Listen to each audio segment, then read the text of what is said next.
the relationship between the organism and the environment is transactional. The environment grows the organism, and in turn the organism creates the environment. The organism turns the sun into light, but it requires there to be an environment containing a sun for there to be an organism at all. And the answer to it is simply they're all one process. It isn't that organisms by chance came into this world. Put it rather that this world is the sort of environment which grows organisms. It was that way from the beginning. Just in the same way, the organisms may in time have arrived in the scene or out of the scene later than the beginning of the scene. But from the moment it went bang in the beginning, that's the way it started. Organisms like us sitting here, were involved in it. You see, look here, let's take the propagation of an electric current. Although in the development of any physical system, there may be billions of years between the creation of the most primitive form of energy and then the arrival of intelligent life. That billions of years is just the same thing as the trip of the current round the wire. It takes a little time. But it's already implied. It takes time for an acorn to turn into an oak. But the oak is already implied in the acorn. So in any lump of rock floating about in space, there is implicit human intelligence. Sometime, somehow, somewhere. They all go together.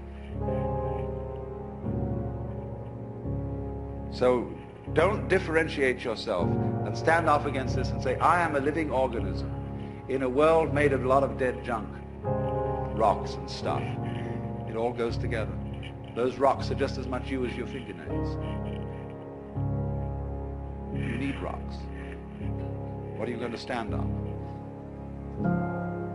Our common sense has been rigged, you see, so that we feel strangers and aliens in this world. And this is terribly plausible, simply because it's what we're used to. That's the only reason. But when you really start questioning this, say, is that the way I have to assume life is? I know everybody does, but does that make it true? It doesn't necessarily. It ain't necessarily so.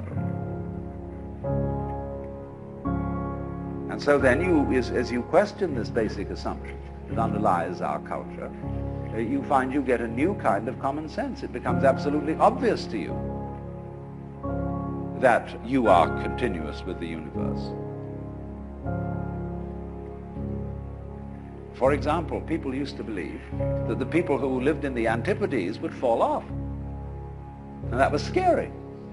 But then when somebody sailed around the world, and we all got used to it, and now we travel around in jet planes and everything, we have no problem about feeling that the Earth is globular. None whatever. We got used to it.